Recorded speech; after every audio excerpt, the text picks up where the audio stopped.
going to talk to you today about overcoming my depression. I lost my parents when I was a baby in 1995.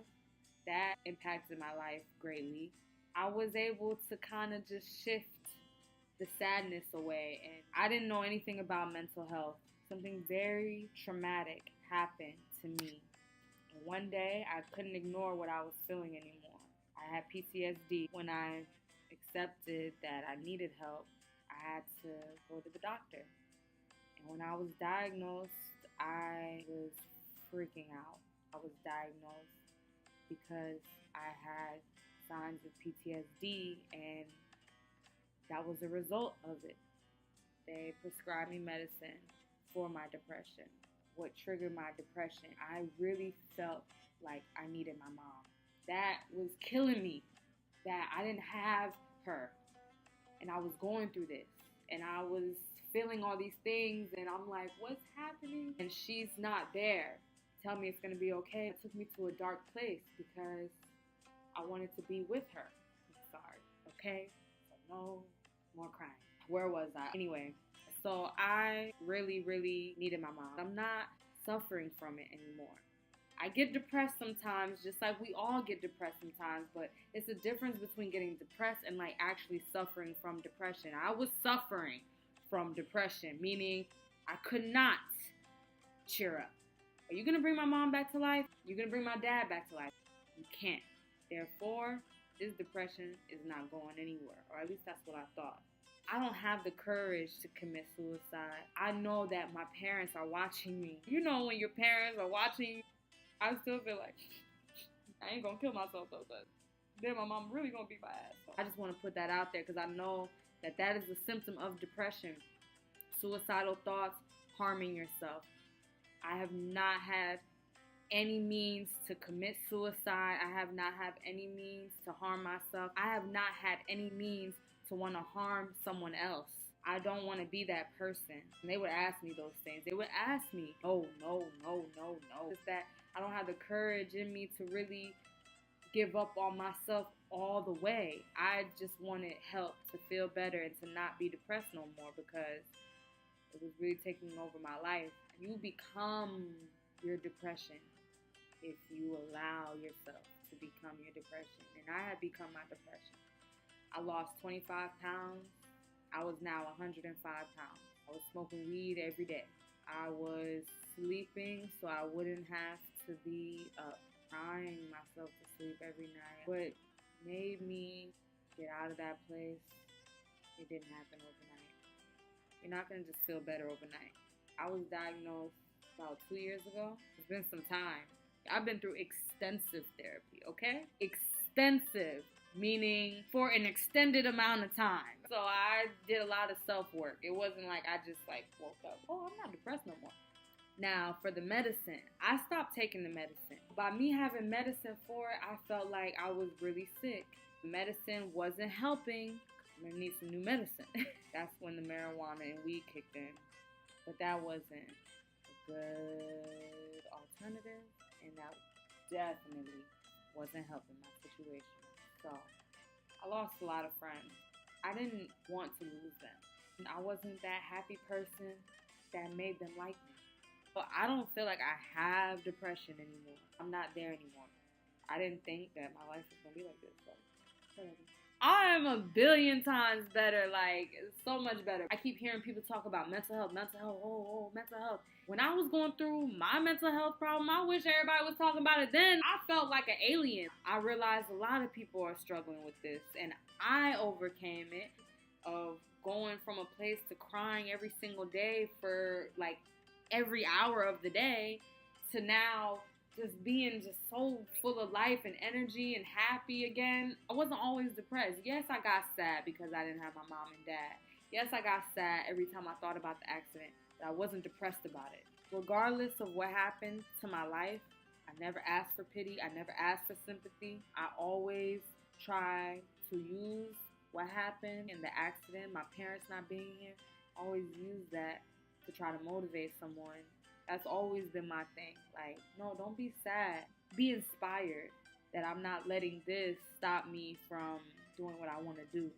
And you're thinking to yourself, dang, I don't know what I would do if I was her. Regardless, I'm going to still do what I was put on earth to do. The therapy that I did for the trauma helped me see the trauma in a different light, which was causing the depression.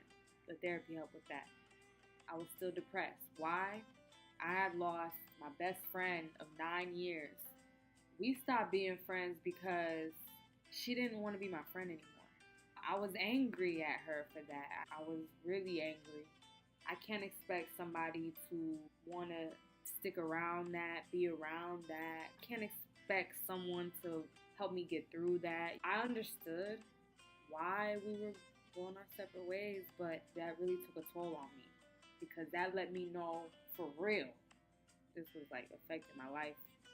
So the more I would not get better with my depression, the worse our friendship was getting. So you don't just snap out of depression.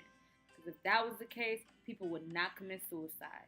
I didn't even know how to explain to her, like, yo, I can't snap out of this. I knew that our friendship was coming to an end gradually. Things kept happening. I wasn't getting better with my depression. And she was fed up.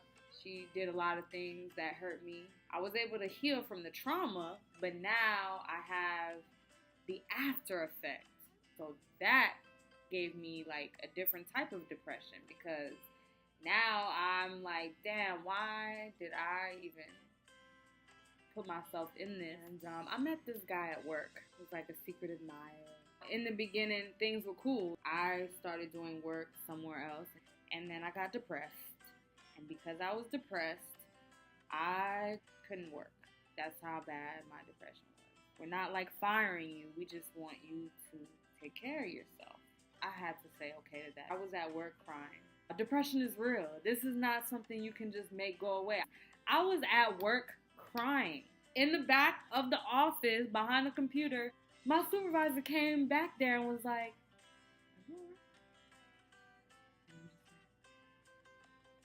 tears coming down my eyes. I was a fighter, so I still felt like, I want to still work. We can't have you working like this. Can't argue with that. I reached out to my secret admirer. Once he learned that I was depressed and I was suffering from trauma and all this stuff, then I became unattractive. It's just like, I'm not trying to deal with that. That made me more depressed. And I really liked him. I don't know why, but I just thought that he would be supportive. I got mad. I'm like, if you're not going to be there for me, then you should have never told me you was going to be there for me. And I was hurt, and I was confused, and I was angry, and I was depressed. This is not funny at all. But we have to laugh sometimes to keep from crying. It's okay. Neither one of them apologized to me.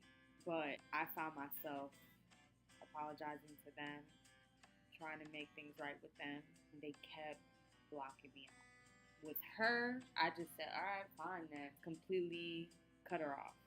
But with him, he cut me off. I lost 2 people that I really cared about, even though I had got therapy for the trauma, the trauma that originally made me depressed. I had worked through my issues in therapy for the trauma. I was still depressed because of the after effect of me. I don't want this ever to happen again. I don't want my friends to hate me because I'm depressed. I don't want guys to not want to date me because they're like, yo, she's depressed. I didn't want to be that. So I was like, let me go back to therapy. So I don't ever want this to happen again. If there's a guy that I admire and I care about, like, I don't want him to block me out because of my depression. So I need to fix this. Like, I really need to fix this. And when it came to my best friend, I just felt like I don't want to be that girl that doesn't want to be friends with other girls because of what happened. I needed therapy to help myself be able to trust people again because I was really hurt by my best friend. In reality, maybe she just didn't know how to handle that situation. So I forgive her. I had to go to therapy to kind of get over that. That therapy was extensive. When I tell you, I'm not depressed no more. I didn't wake up this way. I had to work at it. But that's because I did not want to rely on medicine. The last part of my depression was addiction. I never used to be a stoner, a smoker when I was in high school, but somehow the trauma had me feeling so low that I don't even care. That's how bad it was. Using marijuana as like a crutch. Okay, I'm depressed. I'm gonna smoke a little weed and then I'm not gonna be as depressed no more. Hi, it's me. Depression. Depression will take over if you let it. And I was letting it. My addiction was an excuse because I had depression. Never was addicted to marijuana before. I finished all my therapy. I felt really good. I have accomplished so much since my diagnosis. I haven't been on medication. It's about to be 2 years I've been off medication for depression. I told myself, Milan, you're not depressed no more. You're not crying every day. Come on, you really not depressed. So why do you keep smoking weed? That's the problem. You're addicted. So fix that. That was really hard to accept, that I was an addict. Let me hit that blunt one time. I was like seriously addicted. And I'm not going to go into detail because this video is already too long. But the marijuana for me was a way to escape my depression. And once I realized that I was overcoming my depression, and once I realized that my depression was getting better, wasn't even having depressive episodes anymore, and I wasn't having depressive moods, and I was happy like majority of the time, but I was still smoking marijuana. As I realized that there was more work that I needed to do. Once I treated my depression, now it's time to treat this addiction. That's why I have this stone. This stone is for stoners. Program I started where it's like a sober support group. We support each other's sobriety. And I received this stone today because I made the decision to stay sober and no longer smoke weed, to be clean, pee, and drug free by 25. And my birthday is in a few weeks. I'm not depressed anymore, and I don't want to be addicted to marijuana because my depression took a while for me to overcome. It was actually having the opposite effect. You're smoking weed thinking it's going to make you feel better for your depression, but what I learned overcoming my depression, it was actually making it worse when I was continuing to smoke. So you got to get treated. You may be an addict because you suffered through trauma, but get treatment. Just like you got therapy treatment for your trauma, and you got therapy so you can be able to heal from all the pain caused by the trauma and the depression. So now it's time for you to get treatment for your addiction that erupted due to trauma and depression. So, yeah, I just wanted to share this with you all because when I was struggling with it, I was looking every which way I could for help. And it wasn't always available. I was looking everywhere for support, acceptance. I was looking for reassurance. I was looking for all these different things, and I had to find it on my own. And now that I'm on my own and I'm good and I'm happy and I don't feel depressed, I want to help somebody else who might be struggling. Just know you're not alone, and it's okay. But I think what's most important is acceptance. Everything just went turmoil, but I overcame.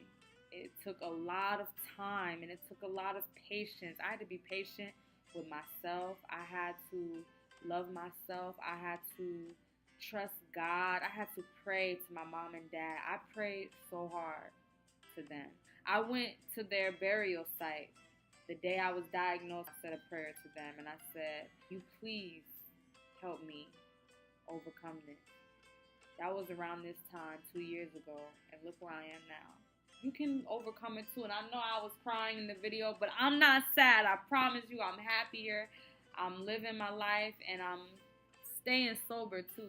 Thanks for watching my video. I hope you guys found this video to be helpful, and please subscribe to my channel. I will be doing more videos. I got so much more to say. I'm not depressed no more. I'm happy, and I just want you to be happy too.